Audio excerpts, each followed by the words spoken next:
By the power of Grayskull, I am Galoob. And I'm gonna cash in on that shit. Hello, Champagne Dreamers. Welcome back to my channel. Or if you're new here, I don't know how you found me, but I hope you'll click that subscribe button and stick around. My name is Janessa, and I am North Dakota's trash queen of glam, geek, and gore. And this video, we are going to geek out about one of my favorite things. It is a vintage toy line, a little bit obscure, a little bit underappreciated. We're going to talk about Golden Girl and the Guardians of the Gemstones. In 1982, Mattel launched He-Man, the Masters of the Universe, and that blew up. That was huge. Nobody anticipated how big that toy line was going to be. And so it took a little while, but eventually Mattel figured out like, this is the 80s. All of our toys are super, super gender coded. This was when Barbie really exploded in that fuchsia pink. Everything was very, very gendered. And so they're like, oh, girls might want to play with their brothers or their male friends, but we need to have a girls line, right? And so Mattel decided to launch She-Ra. Well, at the same time, there was another company, Galoob, who decided to launch their own female-fronted action figure line that was meant to coordinate with Masters of the Universe. And it was called Golden Girl and the Guardians of the Gemstones. And we're going to talk all about that line, how it came to be, in this first video of my new Retro Rewind series, all about vintage toys and retro pop culture. So if you're excited for that, then stick around, because we're getting into it right now.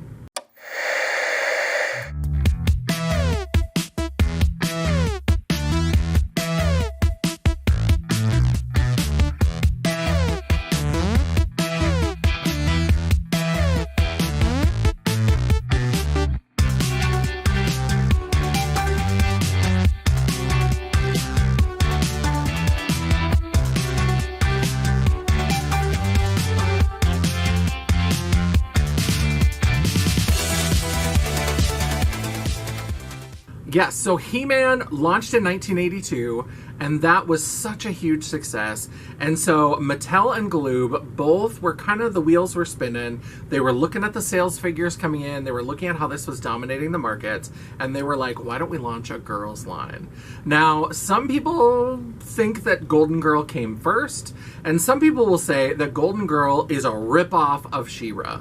But if you actually look at the development timelines, obviously we have to allow for some potential like corporate espionage, or there may have been some communication, or there may have been some things that passed back and forth. But the development timeline is actually really, really close, with She-Ra making it to market about 2 months before Golden Girl. Now, these dates that I'm about to give you are from a video by Toy Room of Insanity.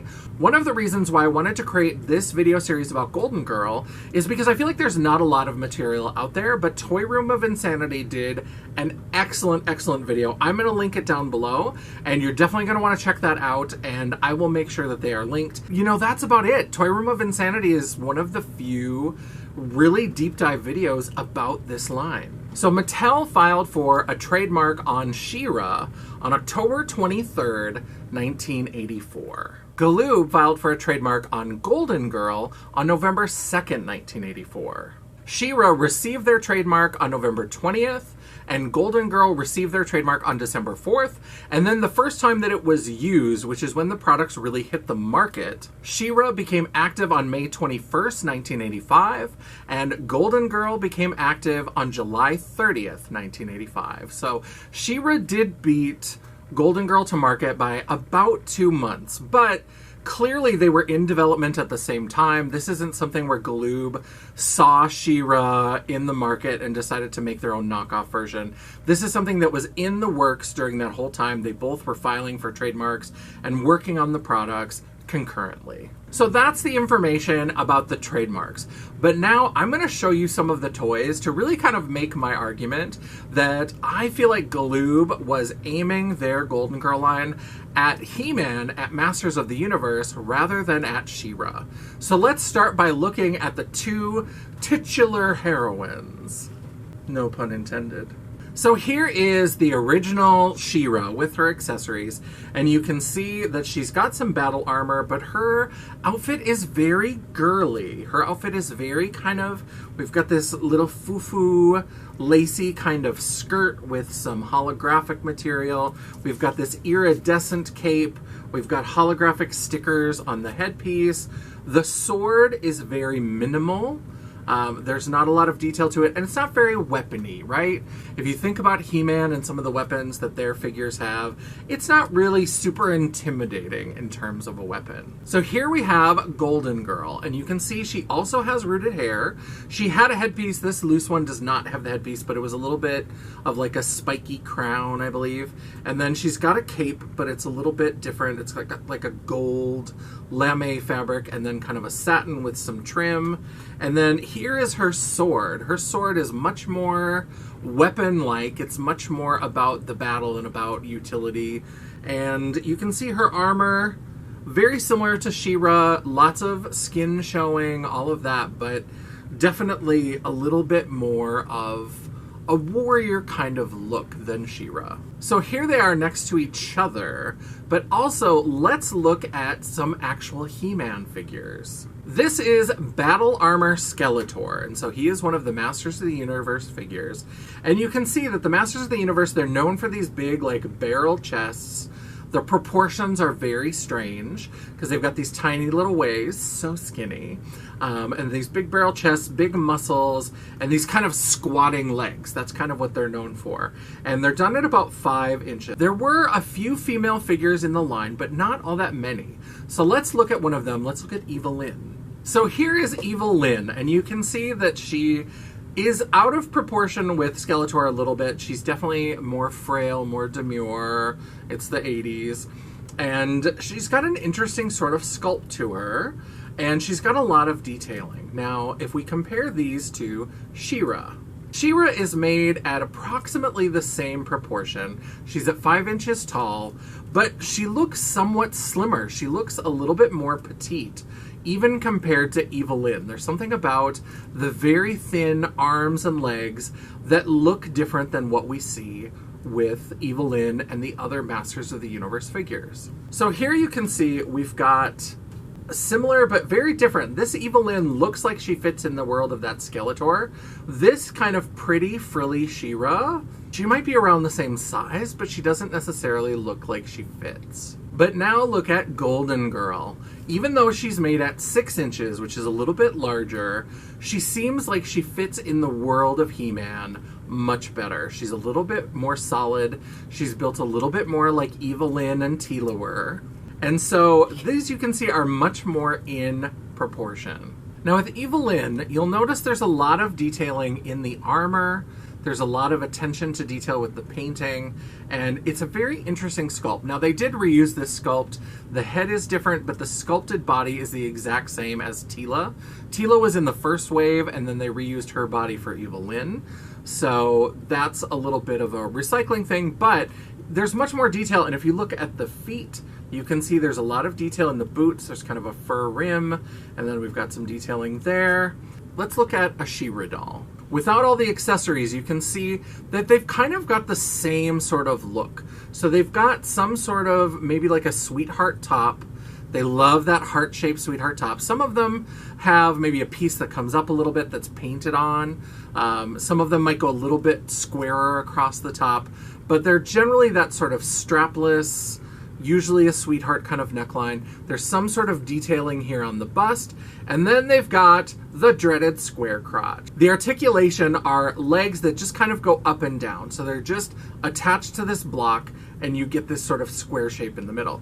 You'll notice with Evil-Lyn, she's got legs that are on ball joints. They have like a little rubber piece inside that allows her more movement. So where our little peekaboo here can just kind of go forward and backwards, Evil-Lyn can kind of go all over the place. Now, this is an older figure. Clearly, she's done a lot of that because she's kind of bow-legged. She's having a rough time, but you get the idea. The Golden Girls have that ball joint, so the articulation is a little bit better, and it's closer to Evil-Lyn. Now, another thing that they did that's different from She-Ra, that gives it a little bit more of an action playability, is that the knees are also jointed like a Barbie doll. So you have more options for posing and for how you kind of play with them. And so in terms of like a battle scenario, you have a little bit more options for how you're going to pose the Golden Girl figures than you do with She-Ra. And like Evelyn, you can see that these figures have a little bit more detail in terms of how they're sculpted. So they have very intricate details in the armor. You can see here we've got some different patches, we've got little jewels. They use multiple paint colors, and so she's got a gold paint, she's got a red paint, and she's got the different jewels over the skin tone. And for the villain characters, we have even more detail, which I think is very interesting. Here is Moth Lady. She's one of the most interesting. She's got a very different kind of hairstyle. It's sort of chopped in little layers that are very chunky. We've got these wings. You can see all of the molding. This whole chest piece is like an armor piece that is molded in separate segments and then also is a different color from the rest of the bodysuit. And again, the boots have a lot of detailing compared to the She-Ra boots. So here you can see with the She-Ra figures, they're almost indistinguishable. Now there are some differences. Obviously the paint colors are different, but when we go in and look, both of them have these kind of pointed thigh-high boots. And there's little minute differences in the molding. So this has sort of a lightning bolt that's molded in. This has a little bit of a spiky, like a frost icicle kind of thing. So there are some differences, and you can see the tops of the bodices are a little bit different. This one is the regular sweetheart neckline with a little rhinestone. This one has the sweetheart, but then there's an ice piece in the middle, and the stone is set up a little bit higher. But you can tell that there was some sort of base mold that they created for these dolls, and then just made minor modifications to the wrist bracers, to the bodice, to the legs, and then just kept working from that basic starter mold, and then just made slight alteration, which is different than someone like this. Look at the detail on Wild One's boot. So this one has a lot of detail, these spiky horned pieces.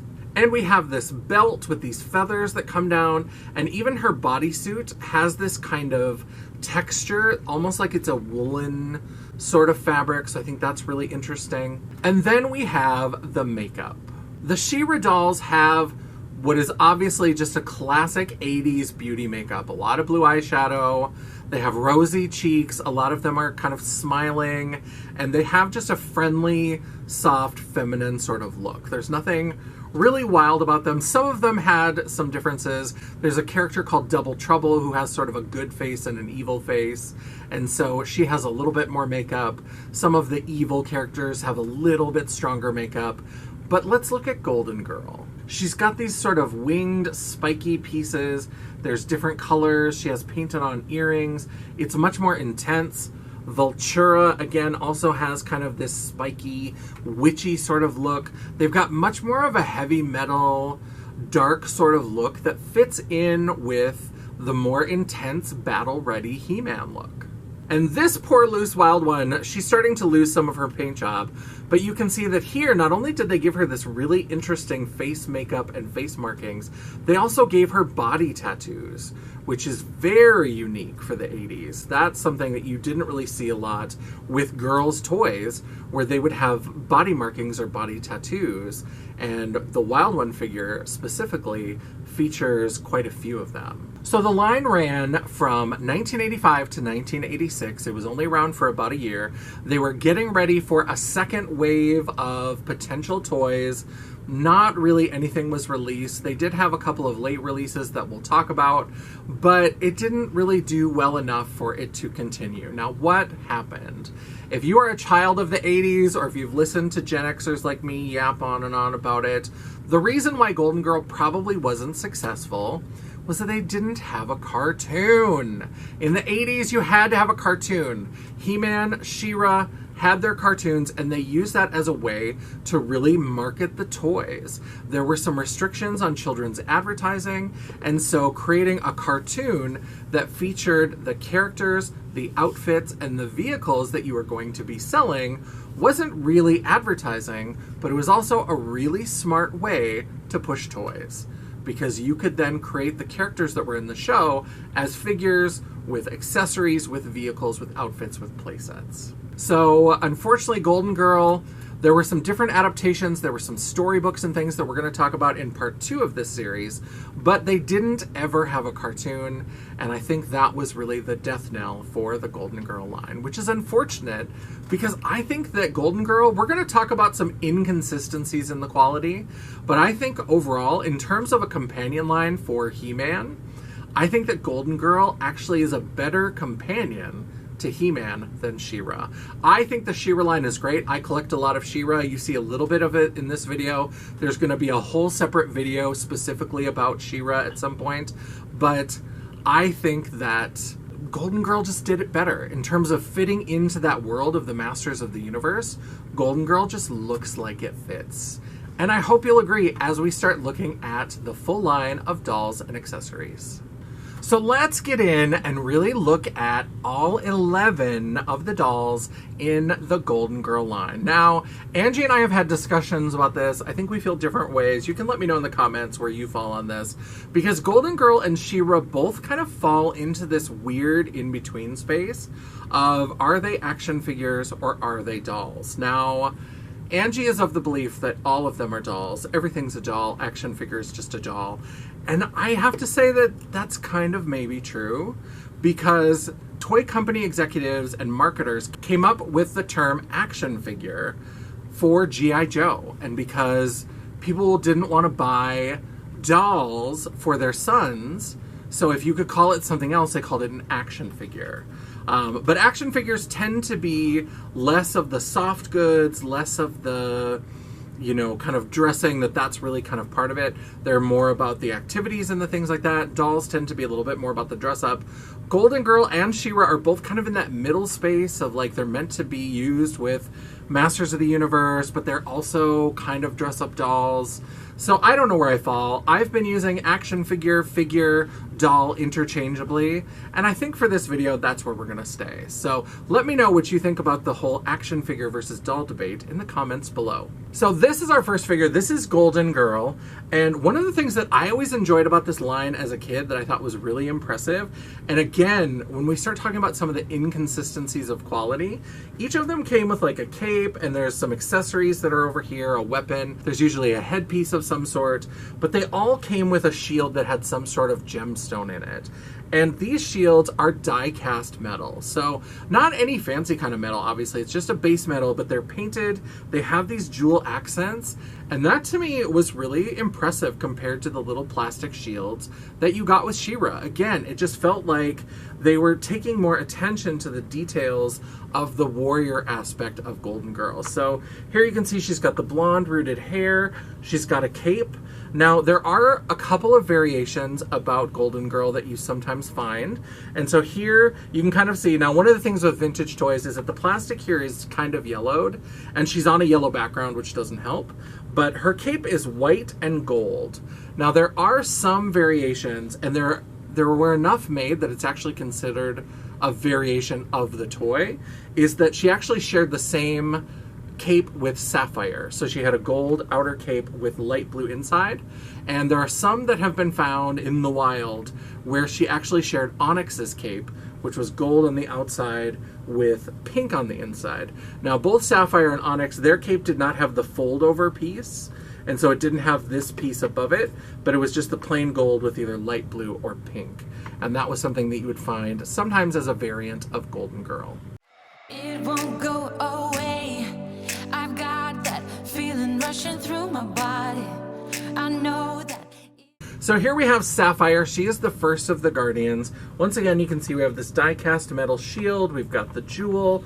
This is that cape with the gold and the light blue. So this cape would sometimes be packaged on Golden Girl.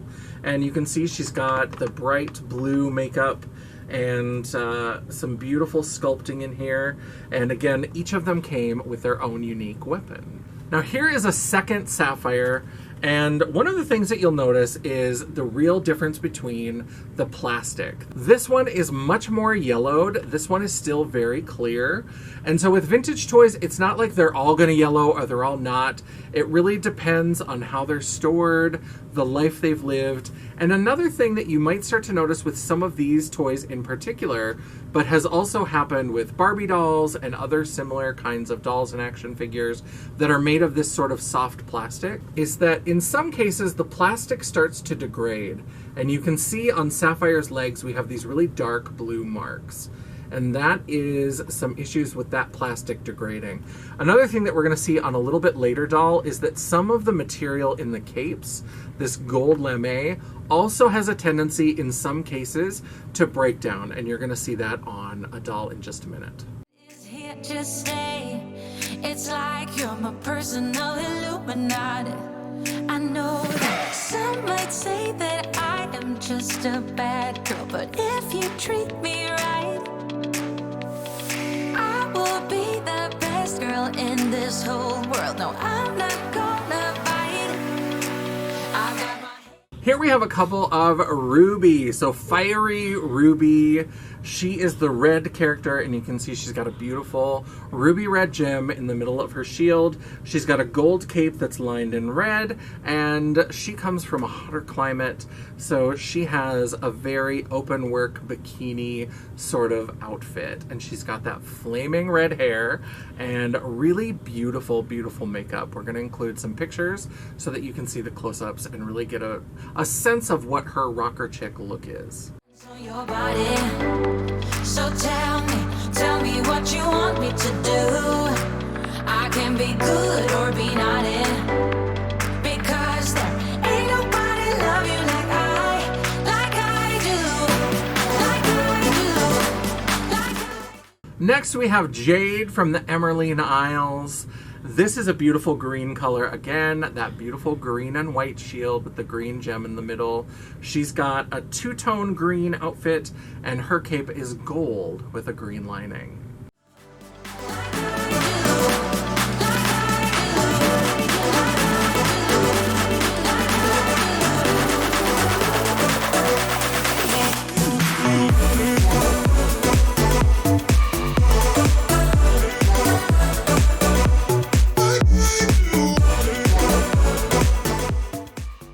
And we have Onyx, the last of the heroic female figures in the line, and she is kind of going against type. I like that they did this with her. She has a pink and white outfit with the black onyx in the shield, and she has that beautiful gold cape with pink on the inside. Now, one thing that I've noticed with her is that we have a couple of imperfections on these two Onyx dolls that I have in my collection. The first one, and we'll show a close-up to get a little bit closer in here as well, but she has some of those discolorations, but on her face.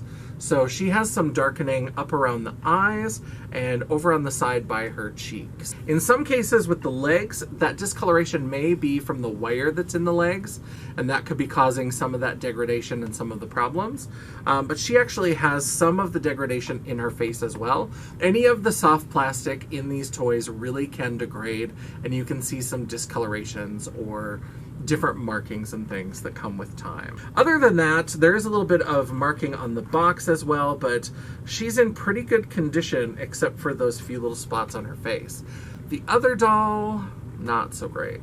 And this is where, when you look at this, you can actually see that this one, she's still sealed in the box, but there's almost no gold left on her entire cape. So the gold side of her cape is just orange, and there's a few kind of gold. Now this, I've wiped it off a little bit. This whole box used to be kind of covered in gold glitter because all the little pieces from the cape that flaked off. And so obviously it's not just about it like rubbing on things. Whatever it was that they used to create that lame, whatever the gold coating was on this fabric, sometimes it just breaks down. So a lot of times with these capes, when you see them, they can be in this kind of condition where you're just seeing the base color and the gold is partially or sometimes entirely rubbed off. That can be from wear and from play if you've got a loose cape, but as you can see here, it can also just happen with some of your toys that are still in the boxes, because this Onyx, the gold, almost gone, and she's still sealed like when she was on the sales floor.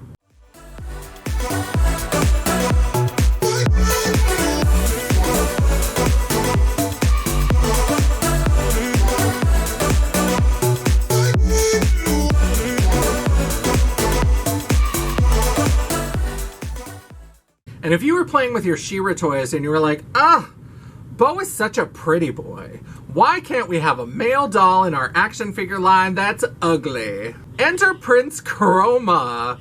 What in the WWE wrestling nightmare bullshit is this? Look at that brick of a face. Oh my god. And he's got his like full ponytail is pulled back and it's rubber banded in the packaging. So he looks kind of like a Chad, like a villain in an 80s movie. But he's got his little wrestling trunks on. He's got little bracers. He's got a fun little shield as well. And he's got a kind of, where the gold lame would be, his is kind of a turquoise with a white lining. And you can see he also has some of that degradation. He also has the jointed legs, and his are starting to see a little bit of degradation over time. So Prince Chroma not winning any beauty contests. Girl, who let you out in public like that? Listen and relax. From here on, you don't have to say a word. So just let go and don't hold back. I've got you, welcome you into my world. I know that some might say that I am. A hero is only as good as their villain. So let's talk about the 4 villainous females and 1 male figure in the Golden Girl line. So we're going to do a whole video in this series all about Golden Girl lore and about where it came from. But this is the main antagonist. This is Dragon Queen, and she is the sister of Princess Solaria. Princess Solaria, there was never a figure made. There weren't plans, as far as I know, for a figure, but in the storybooks, she is kind of the original Gemstone Guardian, and then she disappears and she ends up handing the torch, as it were, to Golden Girl. And she is the sister of Dragon Queen, who is always fighting the Guardians of the Gemstone. So this is Dragon Queen, and you can see that in this line especially, I think the villains are really not trying to be pretty. In She-Ra, Catra, and Double Trouble, and the other villains that we had in Trapta were still very much that pretty dress-up doll kind of look. Whereas the villains here are much more villainy looking. They look creepy. They look a little bit darker, a little bit edgier. They've got that kind of heavy metal magazine sort of look to them. So you can see she's got very intense makeup. And then she's got this kind of dragony shield with this beautiful green gemstone. And she has a reversible black and red cape, because you're going to see this cape, again, just flipped inside out. And I have 2 more Dragon Queens. So this one is actually loose, but still in the box. And this one is basically loose. It hasn't technically been removed, but both of the sides, the glue has come loose. And this plastic piece is just ripped all to hell. So this is a little bit rougher, but I did take this one out, and you can see her belt. Again, much more battle warrior maiden kind of feel than what we get with She-Ra.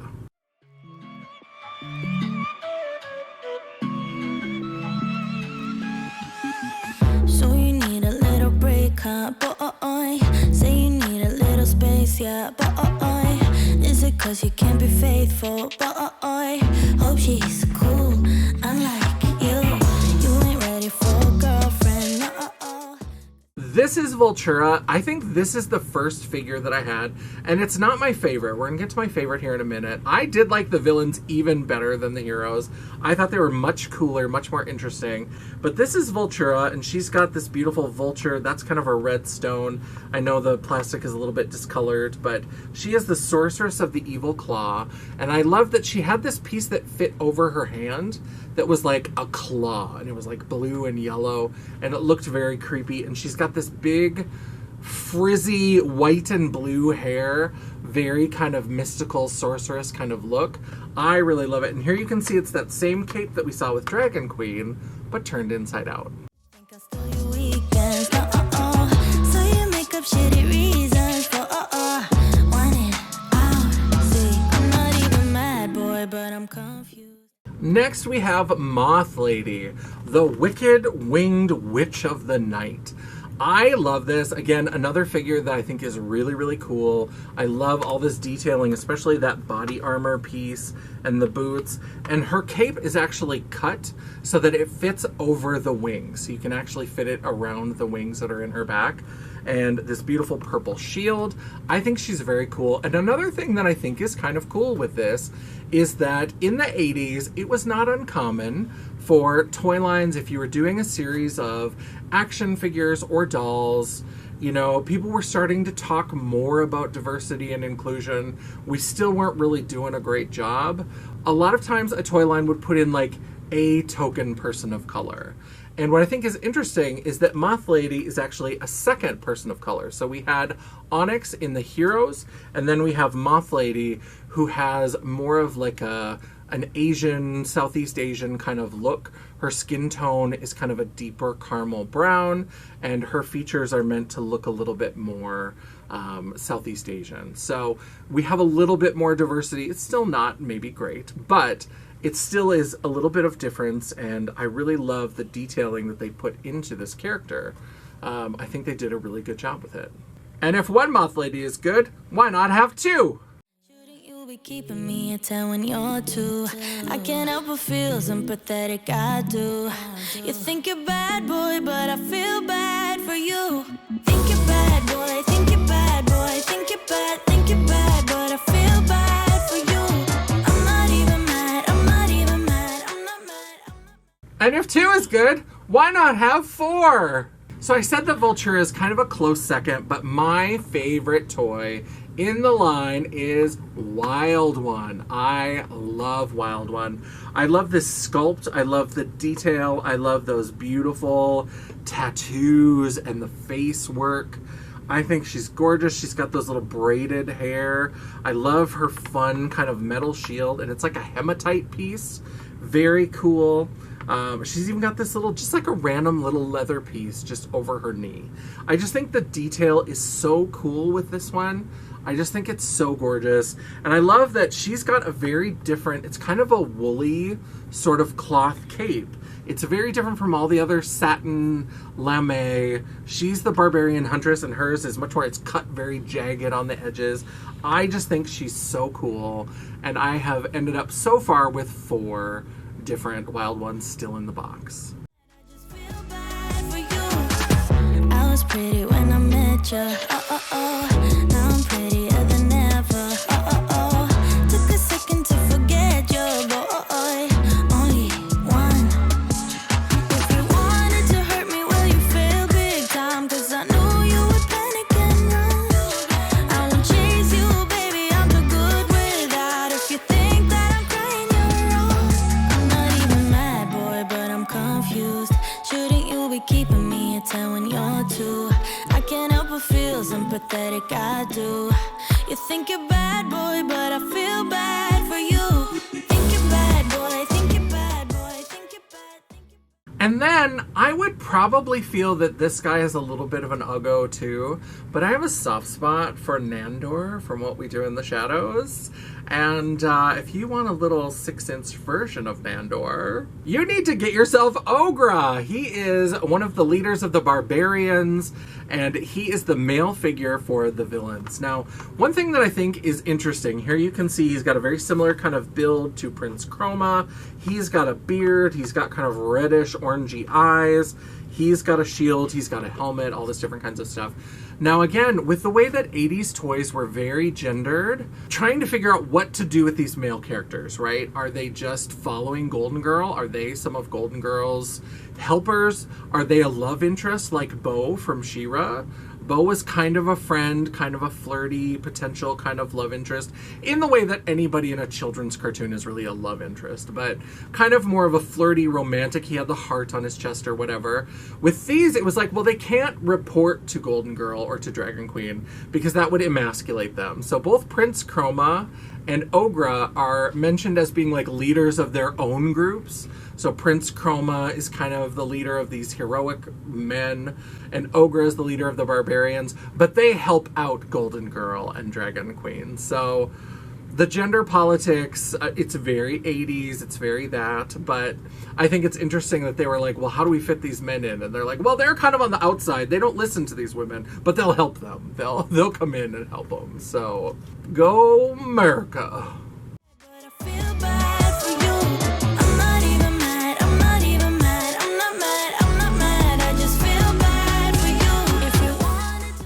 So those are the 11 dolls in the first wave, the first series, the main production line of Golden Girl and the Guardians of the Gemstones.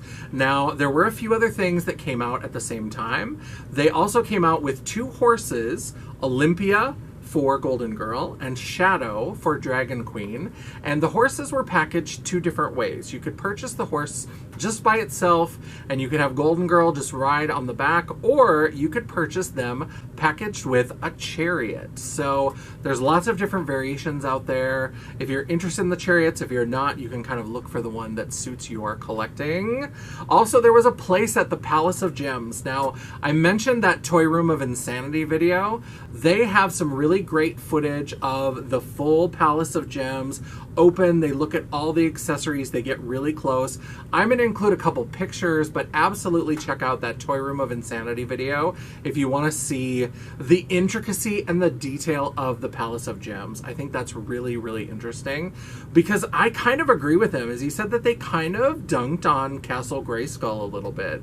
And if you look at that compared to She-Ra's Crystal Castle, She-Ra's Crystal Castle is very frou-frou, very girly, it's very pink, and the Palace of Gems is very much like a warrior's palace. Like, it really is very much in the spirit of what He-Man is doing. So again, I can't emphasize this enough, that I feel like Golden Girl really was the true spiritual successor to He-Man for the girls' lines. Now I'm going to insert a picture. This was included in a Golden Girl Facebook group that I joined that has been so much fun. But this is a picture that somebody found on eBay Italy, I believe. This seems to be a variation of the Palace of Gems. It's got a much darker plastic for the main walls, and you can see that some of the pieces are still the lighter plastic. So it doesn't seem to be something where the plastic has degraded with time. It's a thin, brittle plastic, but it's not a soft plastic. So that one really shouldn't have experienced the same sort of degradation that we see in the action figures themselves. And so it's interesting to see this darker version, if this is just maybe a variant, if this is something that was available in some of the markets in Europe. Golden Girl, from what I can tell, seems to have been a little bit bigger in Europe than maybe it even was in the US. So there's a lot of fans that are from the EU that really, really love Golden Girl. There's a lot of discussion in that Facebook group from people who are in the EU. Now, there was also a potential second wave of figures. There's concept art for a second wave, but they never got released. Now, late in the line, they did release 4 dream tents, and I'm going to include some images of the dream tents so you can see them. It was just a small tent that had like some cushions and a rug. It was very kind of Bedouin. Golden Girl is described as having come from a desert place, and so it's very much this sort of desert tent. And these are very, very hard to find. I have never seen one for sale in the box, out of the box, in any condition on eBay when I've been searching. I'm sure they pop up from time to time, but I've never seen them. Very, very rare. And also, there was a prototype action figure that was only available in Europe, and it was the Diamondia figure. And that was a figure that was only produced in Europe. And it's very, very rare. And it's just a repaint of pieces of existing dolls. So they took the Ruby doll, they did some repainting, they gave it the same shield. They didn't really do a lot of work with it. And so those were kind of the last things. The Dream Tents and the Diamondia prototype were sold with a new packaging. So all the packaging that we've seen so far has been that pinky purple sort of packaging. For this second wave, they were moving towards the same artwork, the same design, but on a light blue background. So they were even trying to differentiate it from She-Ra even more. So what could have been in Wave 2? The concept art that we've seen are several new heroic figures, 2 villainous figures, and perhaps most disappointing of all, a playset for Dragon Queen. Dragon Queen was going to get her own fabulous fortress with a gorgeous like dragon throne. It hurts my heart that that never got made. So I'm going to go ahead and include the images of the concept art. There were 2 different pieces of art for a character named Diamondia, Coral, Pearl, and Turquoise. And I mentioned diversity earlier, and what I think is interesting is that Turquoise is clearly drawn in a way that seems to be drawing inspiration from Native American artwork, from Native American designs. So it looks like they were even trying to build a little bit more diversity into the line, which I think is cool. There were 2 villainous figures. There was a male and a female, Spydra, and then there was Centaura, who looks very interesting. It would have been interesting to see how they made it come together. The concept art kind of looks like Ogre, but with a centaur body. So I don't really know how they would have done that, but it was interesting to see. And that fortress for Dragon Queen, it doesn't have a name. It just shows kind of the outside, and then you see a throne, but it looks really, really cool. So I'm very sad that we never got a chance to see that. If only there had been a cartoon. So that is this video. In part 2, we are going to deep dive into all 3 fashion lines that came out with the dolls. There were 3 different lines, and each of the female figures got their own fashion within the line. And we're going to deep dive into those. We're going to talk about the fashions. We're going to compare those to the She-Ra fashions that were available. And we're going to do a little bit of digging into some of the production errors. We're going to talk about those. In part 3, we're going to go a little bit deeper into a lot of the other merchandise. So this is all of the kind of main toy line, but they also licensed out Golden Girl for things like Halloween costumes, a lunchbox, a game, different things like that. So we're going to deep dive into that. And there's even a storybook for those of you who are like me, the little Gen Xers who couldn't wait to get the next Fear Street book. There is a choose your own adventure type book. I think it was called Choose Your Fate, which was written by R.L. Stine. All of that is going to be coming in the later episodes of this mini-series of Golden Girl and the Guardian of the Gemstones within my fabulous Miss J's Retro Rewind series. That is it for the video. Let me know what you thought of it down in the comments section below. Let me know if you know of Golden Girl. What's your favorite Golden Girl toy? Is there a rare piece of Golden Girl lore or some kind of merchandise that you've seen that you think I need to talk about? Let me know down in the comments. While you're down there, give me that thumbs up, because I'm out here doing the Lord's work, trying to preserve these underappreciated toy lines and let people know about them and give them all the information they need to be a collector and a fan. Or if you think that I am just a blowhard, why can't you just buy new things? Why do you have to stay stuck in the 80s? Go ahead and give me that thumbs down. You know what? It's all engagement. The algorithm isn't a picky bitch, and neither am I. And while you're down there, don't forget to hit that subscribe button, and you know, you could hit that bell icon to be notified of all future uploads. I try really hard to upload at least 1 video a week, and sometimes, if you're very lucky, you might even get a bonus video. Ooh, Argonia-rific. If you'd like to chat, banter, or commiserate between uploads, all of my social media will be linked down in the description box below, including a link to my website, The World of Champagne, at janessaj.com. Thank you so much for watching, all of my Gemstone Guardian friends and fans out there. I hope you love this series as much as I do. I'm super excited to talk about this and really geek out about Golden Girl. I love it. So until I see you again, bye. We're going to talk about Golden Girl and the Guardians of the Gemstones. So in 1992, Mattel launched He-Man, the Masters of the Universe. Did you say 1992? No, I think I said 1982.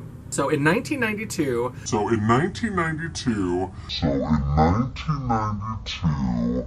I heard 92, so if I might have been wrong, okay, but try it again. We're not going to have an argument about this. You can hear it, and you will be the only one who knows if I was correct or not. That's right. Except I'll put it in the video, in the blooper. Well, yeah, if I'm correct, you'll show that I was correct. Or if I'm wrong, will you be like, this bitch was wrong and interrupted me? Oh, I'm only going to show if you're wrong. And I was right! He's starting to limbo. Damn those thighs. Excuse me. Oh, yeah. Excuse me. Yeah. Oh, okay.